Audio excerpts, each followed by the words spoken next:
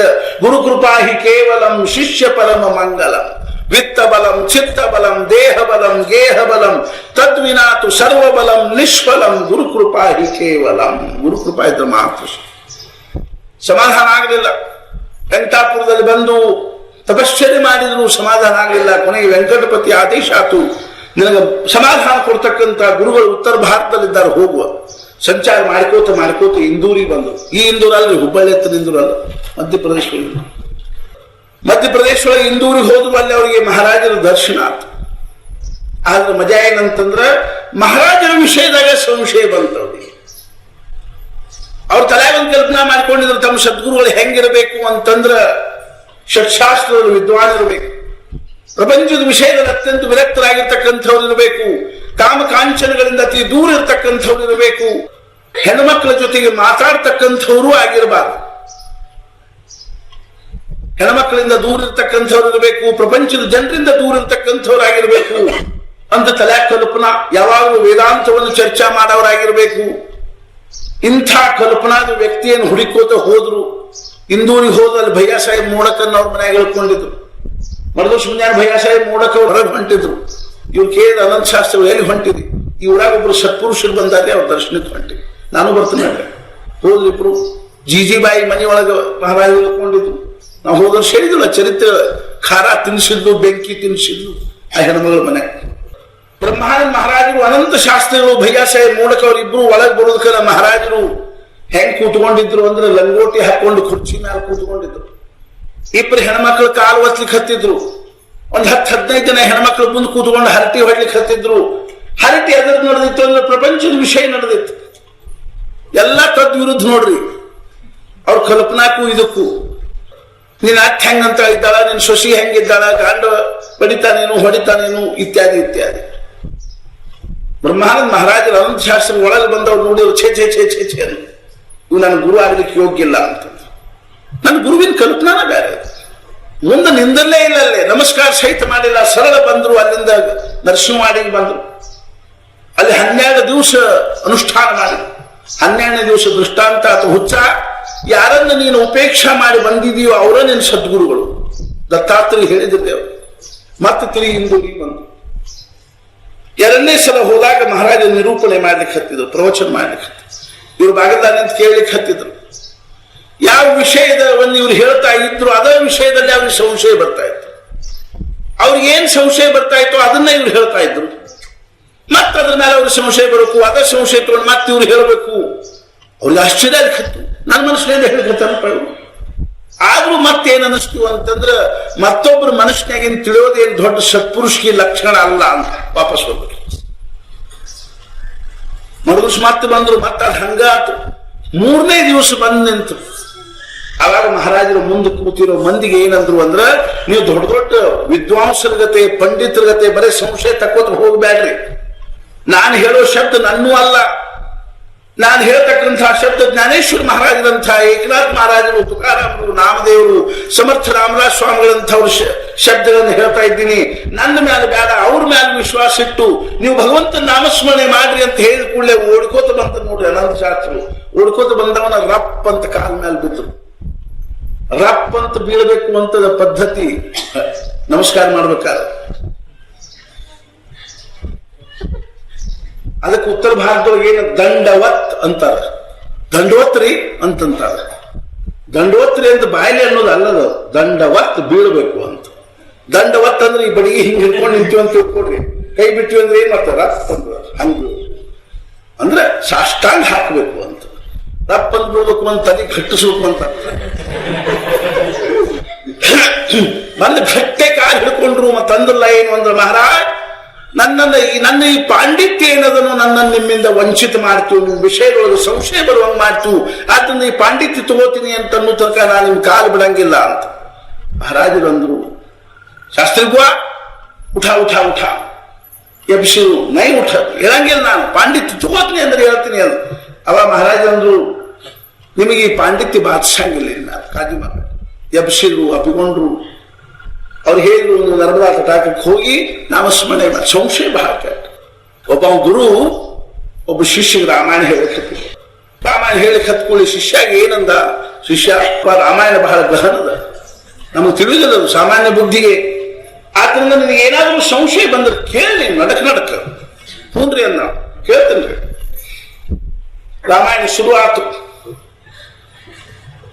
ಮನುಷ್ಯನ ಸಾಮಾನ್ಯ ಕಲ್ಪನಾ ಏನಿರ್ತಂದ್ರೆ ರಾಮಾಯಣ ಅಂದ ಕೂಡಲೇ ಹೇಳೋರು ಮೊದಲೇ ದಿವಸ ಅಯೋಧ್ಯ ದಶರಥ ರಾಜ ಅಂತ ಶುರು ಮಾಡ್ತಾರ ಅಂತ ತಿಳ್ಕೊಂಡಿರ್ತಾರೆ ಕೆಲವರು ಅಂದ್ರು ನಿನ್ನೆ ಏಕಾದಶಿ ಆತಲ್ರಿ, ಇನ್ನೂ ರಾಮಾಯಣ ಶುರು ಆಗಲೇ ಇಲ್ಲ, ದ್ವಾದಶಿ ಶುರು ಆಗ್ತಲ್ರಿ, ಕಾಳಜಿ ಮಾಡಬೇಡಿ.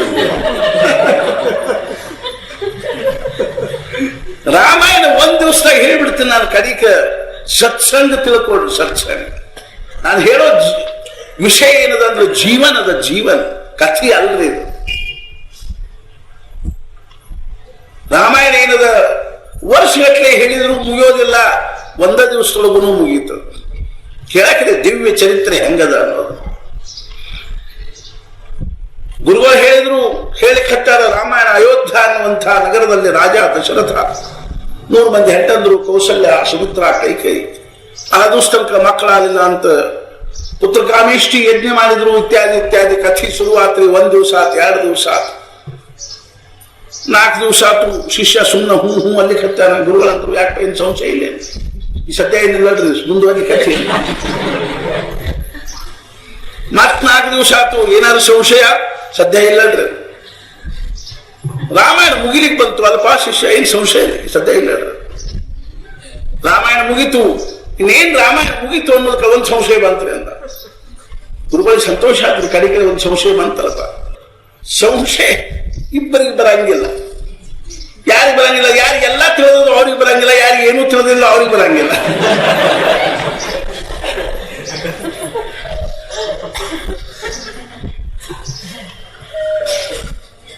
ಸಂಶಯ ಬಂದವರೆಲ್ಲರೂ ತಕ್ಷಣ ಯಜ್ಞಂತ ಕೇಳ್ಬೇಕಂತ ಇಲ್ರಿ. ಆ ಪ್ರವಚನದೊಳಗೆ ಅವ್ರ ಸಂಶಯ ನಿವಾರಣೆ ಆಗ್ತಿರ್ತಾವ.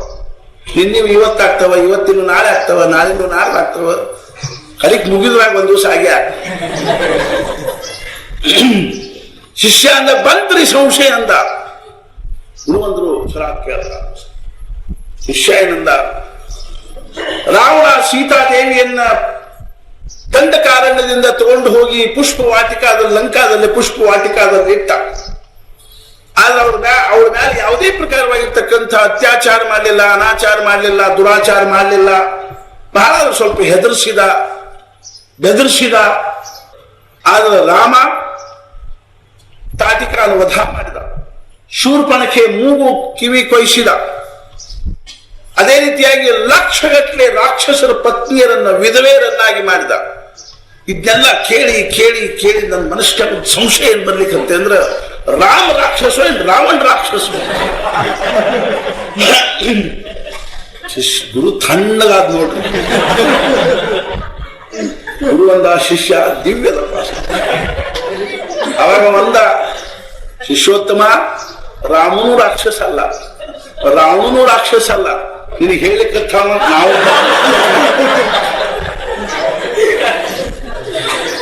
ಮತ್ತೇನು ಕೇಳಲಿಕ್ಕೆ ಹತ್ತಿಲ್ಲ. ನಾವ ಇಬ್ರು ರಾಕ್ಷಸ ಇರ್ಕೊಳ್ತಾ.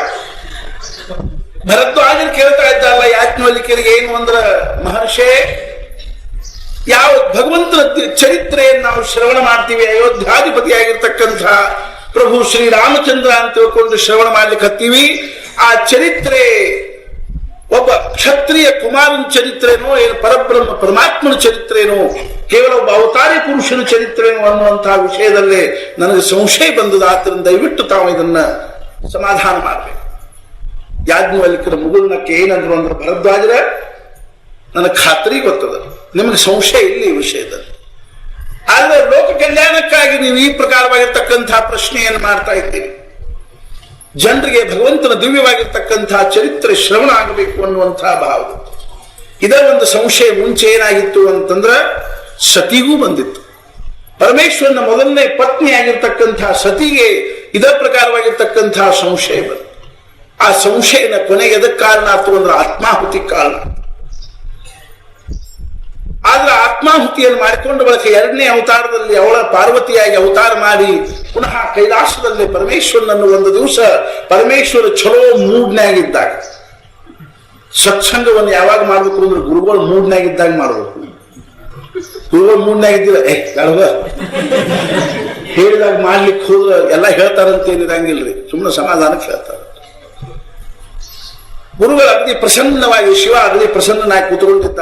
ಪಾರ್ವತಿ ಬಂದು ಮುಂದೆ ಕೂತ್ಕೊಂಡು ನಮಸ್ಕಾರ ಮಾಡಿ ಕೇಳ್ತಾ ಇದ್ದಾಳ ಏನು ಅಂದ್ರೆ, ಹೇ ಪ್ರಭು, ಹಿಂದಿನ ಅವತಾರದಲ್ಲೇ ಹಿಂದಿನ ಜನ್ಮದಲ್ಲಿ ನಾನು ಯಾವ ಒಂದು ಸಂಶಯವನ್ನು ಮನುಷ್ಯನಾಗಿ ಇಟ್ಟುಕೊಂಡು ಕೊನೆಯವರೆಗೂ ಆ ಸಂಶಯದ ಸಮಾಧಾನ ಮಾಡಿಕೊಳ್ಳಿಕ್ಕೆ ಶಕ್ಯ ಆಗಲಿಲ್ಲೋ, ಆ ಸಂಶಯವನ್ನು ನಾನು ಈ ಅವತಾರದಲ್ಲಿ ತಮ್ಮಿಂದ ಸಮಾಧಾನ ಮಾಡ್ಕೋಬೇಕು ಅನ್ನುವಂಥ ಅಪೇಕ್ಷೆಯಿಂದ ಪ್ರಶ್ನೆ ಮಾಡ್ತಾ ಇದ್ದಿಲ್ಲ. ಏನು ಅಂತಂದ್ರೆ, ಯಾವ ಶ್ರೀರಾಮನನ್ನ ಪರಬ್ರಹ್ಮ ಪರಮಾತ್ಮ ಅಂತ ತಿಳ್ಕೊಂಡು ಎಲ್ಲ ಉಪನಿಷತ್ತುಗಳು, ವೇದಾಂತಗಳು ಅಥವಾ ಪುರಾಣಗಳು, ಇತಿಹಾಸಗಳು ವರ್ಣನೆ ಮಾಡ್ತಾವೋ, ಸಾಧು ಸಂತರು ಋಷಿ ಮುನಿಗಳು ಹೇಳ್ತಾರೋ, ಆ ರಾಮ ಪರಬ್ರಹ್ಮ ಪರಮಾತ್ಮನು ಅಥವಾ ಅಯೋಧ್ಯಾಧಿಪತಿಯಾಗಿರ್ತಕ್ಕಂಥ ಚಕ್ರವರ್ತಿ ಆಗಿರ್ತಕ್ಕಂಥ ದಶರಥ ರಾಜನ ಪುತ್ರನು ಅನ್ನುವಂತಹ ಸಂಶಯವನ್ನ, ಯಾವ ಭಾವವನ್ನು ನಾನು ಹಿಂದಿನ ಜನ್ಮದಲ್ಲಿ ಹೊಂದಿದ್ನೋ ಆ ಭಾವವನ್ನು ಕುರಿತು ನನಗೆ ಸಮಾಧಾನ ಹೇಳಬೇಕು ಅಂದಾಗ ಶಿವ ಬಹಳ ಮುಗುಳ್ನ ಕೇಳ್ತಾ ಇದ್ದಾನೇನು ಅಂದ್ರೆ, ಪಾರ್ವತಿ ಖರೆ ಅದ. ಭರದ್ವಾಜರಿಗೆ ಆಶ್ಚರ್ಯ ಆಯ್ತು. ಭರದ್ವಾಜರು ಕೇಳ್ತಾ ಇದ್ದಾರೆ ಏನು ಅಂದ್ರೆ, ಯಾಜ್ಞವಲ್ಕ್ಯರು ಈ ಪ್ರಕಾರವಾಗಿ ಹೇಳಿ ಕೂಡಲೇ ಹೇಳ್ತಾ ಇದ್ದಾರೆ ಏನು ಅಂದ್ರೆ, ಸತಿಗೆ ಸಂಶಯ ಬಂತ, ಹೆಂಗ ಸಂಶಯ ಬಂತು, ಹೆಂಗದು, ಅರ್ಥಾತ್ ಏನಾಯ್ತು, ಮುಂದೆ ಪ್ರಸಂಗ ಏನಾಯ್ತು ಅನ್ನುವಂತಹದ್ದನ್ನು ಭರದ್ವಾಜರು ಪ್ರಶ್ನೆ ಮಾಡಿದಾಗ ಯಾಜ್ಞವಲ್ಕ್ಯರ ಆ ಪ್ರಸಂಗವನ್ನು ಹೇಳಲಿಕ್ಕೆ ಶುರು ಮಾಡ್ತಾರೆ. ತುಳಸಿದಾಸ ರಾಮಾಯಣದ ಪ್ರಾರಂಭದಲ್ಲಿ ಆ ಪ್ರಸಂಗವನ್ನು ಹಾಕಿದ. ಪಾರ್ವತಿಯ ಮಂಗಲ ವಿವಾಹದ ಮೂಲಕವಾಗಿ ಕಥಾ ಪ್ರಾರಂಭ ಮಾಡುವ ಉದ್ದೇಶದಿಂದ. ಯಾಕಂತಂದ್ರೆ, ಯಾವ ಪರಮೇಶ್ವರನ ಅಂತಃಕರಣದಿಂದ ಈ ದಿವ್ಯವಾಗಿರ್ತಕ್ಕಂತಹ ಚರಿತ್ರೆ ಪ್ರಕಟ ಆಗಿದನು, ಅದರ ಪ್ರಕಟ ಆಗುವುದು ಯಾವಾಗ ಆಯ್ತು ಅಂದ್ರೆ ಪಾರ್ವತಿಯ ವಿವಾಹದ ನಂತರ ಆಯ್ತು. ಆದ್ದರಿಂದ ತುಳಸಿದಾಸರು ಸಾಂಕೇತಿಕವಾಗಿ ಆ ಪಾರ್ವತಿಯ ವಿವಾಹದ ಪ್ರಸಂಗವನ್ನು ವರ್ಣನೆ ಮಾಡ್ತಾ ಇದ್ದಾರೆ. ಒಂದ್ ದಿವಸ ಶಿವ ಮತ್ತು ಸತಿ ಕೈಲಾಸದಲ್ಲಿ ಕೂತಾಗ ಶಿವ ಸಹಜವಾಗಿ ಸತಿ ಏನಂದ ಅಂದ್ರೆ, ಸತಿ ನನಗೆ ರಾಮಾಯಣ ಕೇಳಬೇಕು ಅಂತ ಅನಿಸ್ಲಿಕ್ಕೆ, ಆದ್ರಿಂದ ನೀನು ನಡಿ, ನಾವಿಬ್ರು ಎಲ್ಲಿ ಹೋಗೋಣ ಅಂತಂದ್ರೆ ಅಗಸ್ತ್ಯರ ಆಶ್ರಮಕ್ಕೆ ಹೋಗು, ನಾನು ಅಗಸ್ತ್ಯರ ಮುಖದಿಂದ ರಾಮಾಯಣವನ್ನು ಕೇಳಬೇಕು ಅಂತ ಅನಿಸ್ಲಿಕ್ಕೆ ಅಂದುಕೊಳ್ಳಿ. ಸತಿಗೆ ಆಶ್ಚರ್ಯ ಆಯ್ತು. ಸತಿಯನ್ನು, ನೀವು ಸರ್ವಜ್ಞರಾಗಿರ್ತಕ್ಕಂಥವರು, ತ್ರಿಲೋಕಕ್ಕೆ ಪರಮೇಶ್ವರ ಆಗಿರ್ತಕ್ಕಂಥ ನೀವು ಆ ಅಗಸ್ತ್ಯ ಮುನಿ, ತಿರುಗಿ ಮುನಿಗೆ ಒಂದಿಷ್ಟು ಎತ್ತರ ಗಿಡ್ಡನ ಮುನಿ ಇದ್ದಲ್ಲ ಅಲ್ಲಿ ರಾಮೇಶ್ವರದಲ್ಲಿ ಕೂತ್ಕೊಂಡು, ನಾನು ಅವನ ಕಡೆ ಏನ್ ಕೇಳಿದ್ರು, ರಾಮಾಯಣ ನಿಮಗೇನು ಅಜ್ಞಾತದೆ. ಆವಾಗ ಶಿವ ಏನಂದ ಅಂದ್ರೆ, ಸತಿ ಹಂಗೆಲ್ಲ ಅನಬಾರ್ದು. ನಾವು ಕಥಾಶ್ರವಣವನ್ನು ಮಾಡಬೇಕಾದ್ರೆ ಶ್ರವಣ ಮಾಡಿಸ್ತಕ್ಕಂಥ ಮನುಷ್ಯನ ವಿಷಯದಲ್ಲಿ ಯಾವುದೇ ಪ್ರಕಾರವಾಗಿರ್ತಕ್ಕಂಥ ಇಂಥ ವಿಕಲ್ಪವನ್ನು ಹೊಂದಬಾರದು. ನಾವು ಸಣ್ಣ ಹುಡುಗರು ರಾಮಾಯಣ ಹೇಳೋದನ್ನು ಸಹಿತ ದೊಡ್ಡವರು ಎಷ್ಟು ಪ್ರೇಮದಿಂದ ಕೇಳ್ತೀವಿ ನೋಡಿ. ಮಗ ರಾಮಾಯಣ ಹೇಳ್ತಿರ್ತಾನ, ಅಪ್ಪ ಅವ್ವ ಕೂತ್ಕೊಂಡು ಕೇಳ್ತಿರ್ತಾರ. ಸಣ್ಣ ಹುಡುಗರು ಕಥೆ ಹೇಳ್ತಿರ್ತಾವ, ಒಂದು ಊರಾಗ ಒಂದು ಗುಬ್ಬಿತ್ತು, ಒಂದು ಕಾಗಿತ್ತು ಅಂತ ಹೇಳ್ತಾವ. ಅವ್ವ ಅಪ್ಪಗೇನು ಗುಬ್ಬಿಕಾಯಿ ಕಥೆ ಗೊತ್ತಿಲ್ಲ. ಕೇಳೋ ಬಗ್ಗೆ ಇರ್ತಕ್ಕಂಥ ಸದ್ಭಾವನೆಯಿಂದ ಕೇಳೋರು ಏನ್ ಮಾಡ್ಬೇಕು ಅಂದ್ರೆ ಶ್ರವಣ ಮಾಡ್ಬೇಕು ಅಂತ. ಶ್ರವಣ ಹೆಂಗ ಮಾಡಬೇಕು ಅನ್ನೋದಕ್ಕೆ ಇದು ದೃಷ್ಟಾಂತ. ಶ್ರವಣದ ವಿಷಯದಲ್ಲಿ ಅಶ್ರದ್ಧೆಯನ್ನು ಹೊಂದೋದ್ರಿಂದ ಪರಿಣಾಮ ಏನಾಗ್ತದೆ ಅನ್ನೋದಕ್ಕೆ ಇದು ದೃಷ್ಟಾಂತ. ಘಟನಾ ಅದ. ಸತಿಯನ್ನು ನಾಯನು ಅಲ್ಲೇ ಶಿವ ಅಂತ ಹಂಗ ಅನ್ಬೇಡ, ನಾವು ಹೊಂಟಿರೋದು ಒಂದು ದಿವ್ಯವಾಗಿರ್ತಕ್ಕಂಥ ಒಂದು ಪ್ರಸಂಗವನ್ನು ಶ್ರವಣ ಮಾಡೋದಕ್ಕಾಗಿ ಹೋಗೋಣ ನಡೆಯ. ಆಯ್ತು ನಡ್ರಿ, ನಾನು ಒಬ್ಬಾಕಿ ಕೂತ್ಕೊಂಡು ಏನ್ ಮಾಡ್ಲಿ, ನಿಮ್ ಜೊತೆ ಬರ್ತೀನಿ ಅಂತ ತಿಳ್ಕೊಂಡು ಹೋದ್ರು. ಉತ್ತರ ದಕ್ಷಿಣ ಭಾರತಕ್ಕೆ ಹೋದ್ರು, ರಾಮೇಶ್ವರಕ್ಕೆ ಹೋದ್ರು. ಅಲ್ಲಿ ಅಗಸ್ತ್ಯರ ಆಶ್ರಮಕ್ಕೆ ಶಿವ ಸತಿ ಹೋದ ಕೂಡ್ಲೇನೆ ಆವಾಗ ಅವರಿಗೆ ಅಗಸ್ತ್ಯರಿಗೆ ಬಹಳ ಸಂತೋಷ. ಪ್ರತ್ಯಕ್ಷ ಪರಮೇಶ್ವರ ಮತ್ತು ಸತಿ ಇಬ್ರು ಬಂದಿರೋದನ್ನು ನೋಡಿ ಅರ್ಘ್ಯ ಪಾದ್ಯಾದಿಗಳಿಂದ ಪೂಜಾ ಮಾಡಿದ್ರು. ಅವಾಗ ಸತಿಗೆ ಮತ್ತೆ ಮನಸ್ಸಿನಾಗ ಒಂದು ಸಂಶಯ. ಸಾಮಾನ್ಯವಾಗಿ ಏನಿರ್ತದ ಅಂತ ತಿಳ್ಕೊಂಡು ಕೇಳಿದ್ರೆ ವಕ್ತಾ ಕೇಳ್ತಕ್ಕಂಥವ್ರಿಗೆ ವಿಷಯದಲ್ಲಿ ಕೇಳ್ತಕ್ಕಂಥವ್ರು ಗೌರವದಿಂದ ಅವ್ರನ್ನ ಒಳಗ್ ಕರೆದು ಕೂಡಿಸಿಕೊಂಡು ಅವ್ರಿಗೆ ನಮಸ್ಕಾರ ಮಾಡಿ ಅಥವಾ ಏನಾದ್ರೂ ಅವ್ರಿಗೆ ಆತಿಥ್ಯವನ್ನ ತೋರಿಸಿ ಕೇಳ್ತಕ್ಕಂಥದ್ದು ಪದ್ಧತಿ ಇರ್ತದ. ಆದ್ರೆ ಇಲ್ಲಿ ಕೇಳ್ತಕ್ಕಂಥವ್ರಿಗೆ ಏನ್ ಮಾಡ್ಲಿಕ್ಕೆ ಹತ್ತಾರ ಅಂತಂದ್ರ ಪೂಜೆ ಮಾಡ್ಲಿಕ್ಕೆ ಹತ್ತಾರ, ಆತಿಥ್ಯ ಮಾಡ್ಲಿಕ್ಕೆ ಹತ್ತಾರ ಅನ್ನೋದ್ರಿಂದ ಹೇಳವನ ಮನುಷ್ಯನಾಗ ಏನ್ ದಮ್ಮಿಲ್ಲ ಅಂತ ಅನಿಸ್ತದೆ. ಹೇಳವನ ಕೇಳವ್ರಿಗೆ ಏನಪ್ಪ ಹೆಂಗೆ ಹೇಳು ಅಲ್ಲಿಗೆ ಹತ್ರು ಅಂತಂದ್ರ ಹೆಂಗೋ ಹಂಗ ಅಗಸ್ತ್ಯರಿಗೆ ಒಳಗೆ ಏನಿಲ್ಲ ಅಂದ್ರೆ ಹೇಳೋ ತಾಕತ್ತಿಲ್ಲ. ಅದಕ್ಕೆ ಇಷ್ಟು ನಮಗೆ ಗೌರವ ತೋರಿಸಕತ್ತ ಅಂತ ಅನಿಸ್ತು. ಮತ್ತೆ ಒಂದು ಸಲ ಮನುಷ್ಯನೊಳಗೆ ಏನಾಯ್ತು ಅಂದ್ರೆ ಹೇಳೋರ ವಿಷಯದಲ್ಲಿ ಸಂಶಯ ಬಂತು, ಕಡಿಮೆತನದ ಭಾವನಾ ಬಂತು, ಮುಂದೆ ಅವ್ರು ಏನ್ ಹೇಳಿದ್ರು ಅಷ್ಟೇ ಲಕ್ಷ ಹೋಗುದಿಲ್ಲ ನೋಡ್ರಿ, ಲಕ್ಷ ಕೊಡಂಗಿಲ್ಲ.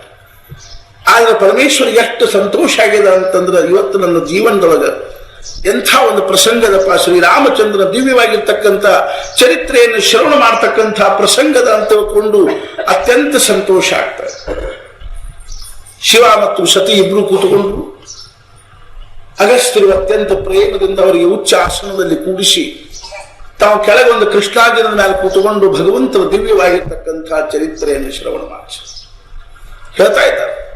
ಸತಿಗೆ ಲಕ್ಷ್ಯ ಇಲ್ಲ. ಶಿವ ಅತ್ಯಂತ ತನ್ಮಯನಾಗಿ ಆಹಾ ಆಹಾ ಅಂತ ಕೂತ್ಕೊಂಡು ಕೇಳ್ತಾ ಇದ್ದಾರೆ. ಭಗವಂತನ ಪ್ರಸಂಗವನ್ನು ಕೇಳಿ ಸಂತೋಷ ಆಗ್ತಾರೆ. ರಾಮಾಯಣ ಮುಗೀತು, ತಿರುಗಿ ಕೈಲಾಸಕ್ಕೆ ಹೊರಟರು. ತ್ರೇತಾಯುಗದ ಪ್ರಸಂಗಿತ್ತ ಅವಾಗ. ತುಳಸಿದಾಸರು ವರ್ಣನೆ ಮಾಡ್ತಾರಲ್ಲ ಏನು ಅಂದ್ರೆ ಅದರ ಸಂದರ್ಭದಲ್ಲೇನೆ ರಾವಣ ಸೀತಾದೇವಿಯನ್ನ ದಂಡಕಾರಣದಿಂದ ತಗೊಂಡು ಹೋದದ್ದಕ್ಕಾಗಿ ರಾಮ ಮತ್ತು ಲಕ್ಷ್ಮಣ ಇಬ್ರು ಸೀತಾದೇವಿಯ ವಿಯೋಗದಲ್ಲಿ ಶ್ರೀರಾಮಚಂದ್ರ ಹಾ ಸೀತೆ ಅನ್ಕೋತ ಅತ್ಯಂತ ವಿಯೋಗ ವ್ಯಾಕುಲನಾಗಿ ಅರಣ್ಯದಲ್ಲಿ ಹೋಗ್ತಾ ಇದ್ದಾನ. ಲಕ್ಷ್ಮಣ ಸಮಾಧಾನ ಮಾಡ್ತಾ ಇದ್ದಾನ.